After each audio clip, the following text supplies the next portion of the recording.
What's going on, everyone? So it's great to see Luka Doncic hanging out at the Backstreet Boys concert. You have like Rob and everyone just vibing. It seemed like a really good time. It was great. LeBron James giving him the FaceTime call, congratulating him. Right? You're starting to see the vibe, and I love it. I love that we're starting to see the vibes with this Lakers team, and that's very important. It's very good for this team, right? Like Luka said himself that he believes the Lakers have enough to win a championship. Now, I'll read the quote. So, Luka Doncic on the Lakers roster. Honestly, I think we have a great team. We have what we need to win a championship, and I think he genuinely believes that. Right now, I have talked about I believe that the Lakers can win, right? But I do think that there are a lot of what ifs in regards to make that happen. But that's all teams. Like every team, the only team that doesn't have a what if is OKC because they won. Everyone else. Nobody else can say that they are good enough to win a championship because they didn't win. So you clearly weren't good enough to win a championship. Otherwise, you would have won it. So every other team has a what if, and even OKC has what ifs, given that no one's won back-to-back since the Golden State Warriors with Kevin Durant. So, to me, I look at what this team needs, and a lot of it is just going to be chemistry. Right? Think of the 2020 team. Think of the 2020 roster. Think of how bonded that team was. I mean, that was probably the most brotherly team I think I've ever seen. I mean, they were going to movie nights together, and not just a handful of them, literally the entire squad. They rolling deep, right? It was literally everybody, coaches, everything, players, they're going to dinners, they're going they were just this cohesive, they were just one unit, and it translated to the basketball court. You saw them all, just the chemistry and the love and all the things that they had for each other with it. Right? So I loved seeing the Lakers roster, a good majority of the team. Obviously, you didn't have LeBron and Bronny and Reeves and there's a handful of guys that were missing, but you had a good majority of guys that are going to be key rotation players, key guys, starting unit and whatnot, alongside Luka Doncic. You have guys that could potentially be long-term kind of co-stars and stuff, and DeAndre Ayton and Jake LaRavia and Adu Thero and all that. Right? So I looked at the whole thing, and then you had JJ and Rob and everybody there at the Backstreet Boys concert, and they're doing this celebration at the Sphere, and they're doing all this stuff. And that's great to see because we need that chemistry. I would have loved if LeBron could have been there and stuff like that, but he's cooking, he's in the lab and stuff. I'm not worried about him not being there or Reeves or anything like that. And the beauty is the Lakers have a full training camp, they have a full preseason, they'll have a full regular season to kind of get this together. Right? You're talking about a team that has the best duo in basketball in Luka and LeBron. It's just can they exist to the level of winning a championship?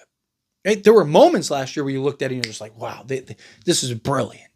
And then there were moments where it was a little awkward, a little clunky, kind of a lot of you go, I go, you go, I go. And at times, that is the best. Right? At times, there are going to be things where it's no one else is doing anything. Give the ball to LeBron and Luka and get out the way. And they're just taking turns, going at it back and forth and just getting you buckets. Right? Sometimes the best offense is generated from a guy like LeBron James or Luka Doncic. So, you talk about a team that has two top 10 guys. You talk about a team that has two of the greatest offensive creators and engines.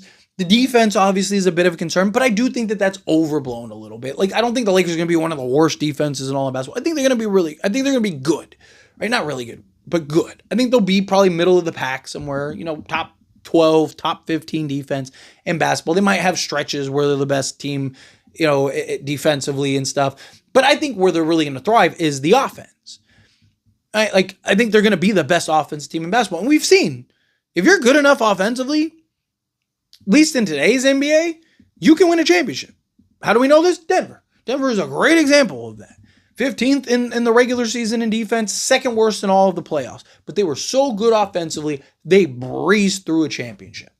And you're going to have a motivated Luka, motivated DeAndre Ayton, LeBron James. If he, can be healthy now, especially because he's got Luka who can take all the pressure and kind of help preserve him better and stuff during the regular season and then in the playoffs. And this team does have a lot of players. It's just to what level are they going to play? Right? There's questions on a lot of guys. Right? But, and I get that, again, there's a lot of what ifs, but it's all teams. Again, all teams have what ifs. So I look at this team in the scenario, and this doesn't mean that I don't want the Lakers to make a move or anything. I do want them to make a move. I do think you can always be better.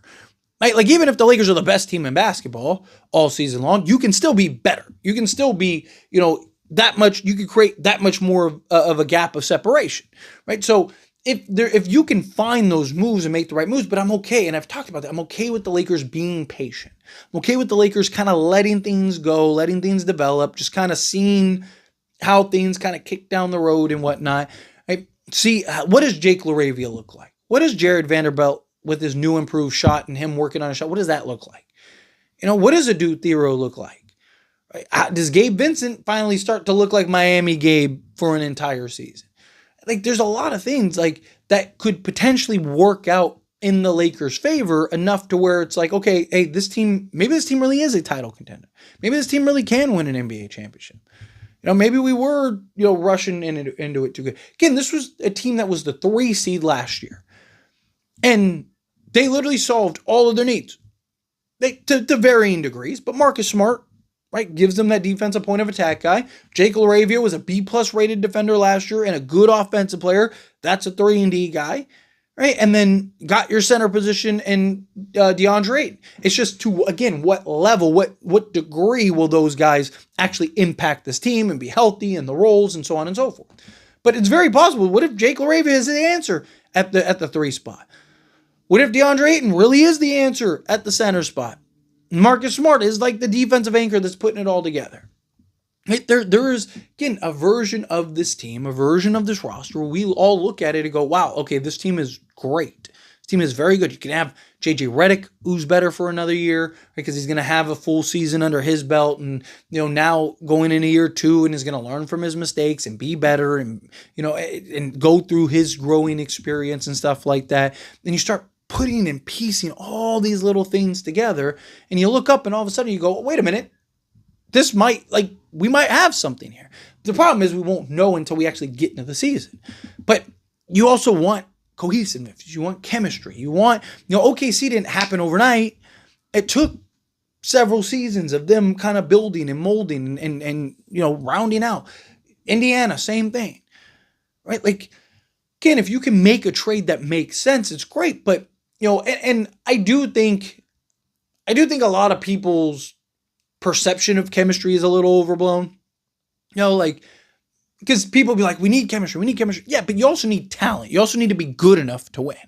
Right? Like, there's teams that have been together 7 seasons and don't win anything, right? At least the core and stuff, and just haven't been anywhere, haven't done anything, right? Like, chemistry is great to have, but you also have to be good enough to win. Right? You can build all the chemistry in the world, but if you're not good enough to win, you're not going to win.